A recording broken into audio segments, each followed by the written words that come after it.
Oi, pessoal, bem-vindos.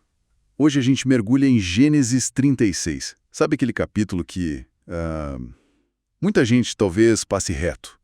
A genealogia de Esaú, ou Edom. Nossa ideia aqui, usando a Bíblia e comentários, é entender por que essa lista, que parece meio árida, está ali, bem entre Jacó e a história de José, né? O que ela revela?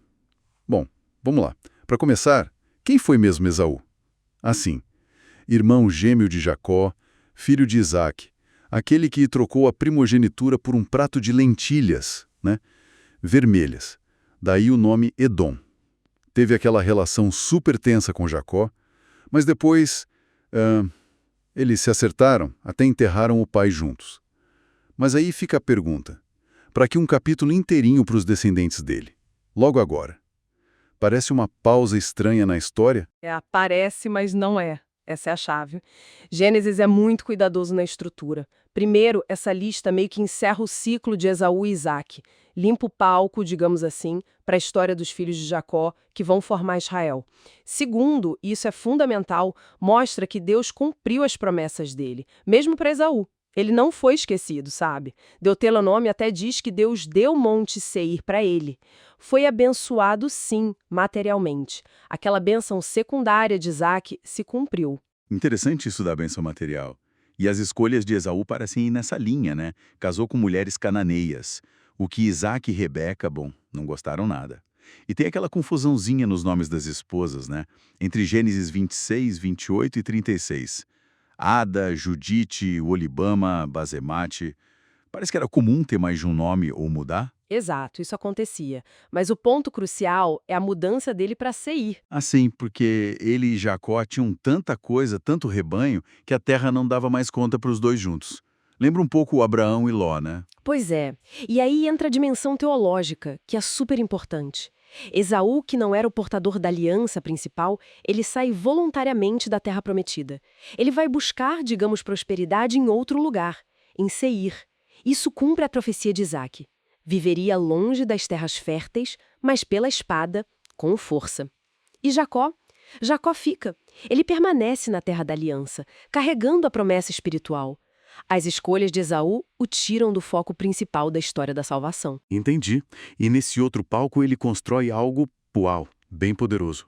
É aí que a lista começa a ficar mais, assim, reveladora. Os filhos, os netos, são chamados de príncipes ou chefes, né? Auluf, acho que é o termo. Líderes de clãs, são 14 clãs listados. E tem um neto específico, Amaleque, filho de uma concubina. Os amalequitas, esses vão dar muito trabalho para Israel depois, né? Inimigos ferrenhos.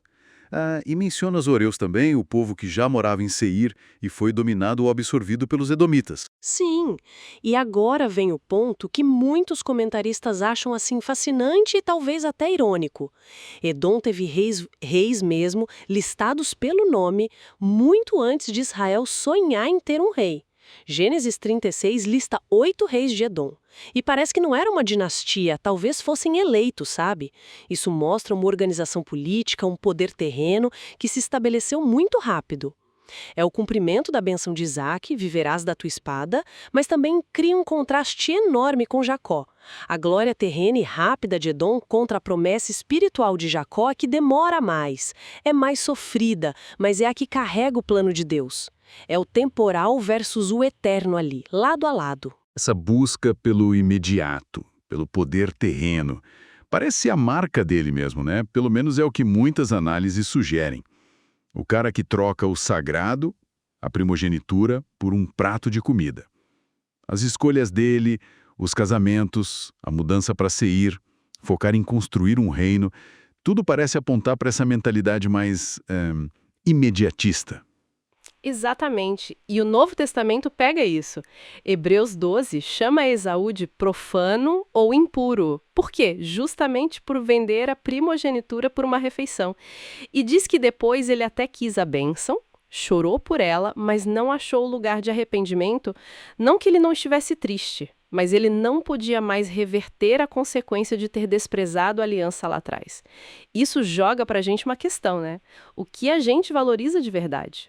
O legado de Esaú é de força, de um reino que surgiu rápido, mas desconectado da promessa principal, Contrasta demais com Jacó, que com todas as falhas carregou essa promessa divina. Então, resumindo, Gênesis 36 não é só uma lista de nomes esquecida.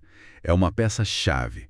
Mostra promessas cumpridas, destinos diferentes baseados em escolhas e prepara o terreno histórico e teológico para tudo que vem depois com Israel e seus vizinhos, os edomitas. Mostra Deus agindo, né? Mesmo fora da linha principal. Perfeito. E para a gente pensar para levar para casa, essas listas de nomes nos lembram que tudo passa, né? O poder, a vida, os reis de Edom hoje são só nomes numa lista antiga. Mas o desafio que fica é, que tipo de legado realmente dura? É a força, a realeza que impressiona na hora, como a de Edom, que sumiu do mapa como nação? Ou é a fidelidade a um chamado de Deus mesmo quando o caminho é longo, cheio de tropeços, como foi para Israel? Fica aí a reflexão. Onde a gente está colocando nossa esperança, o que a gente define como valor de verdade?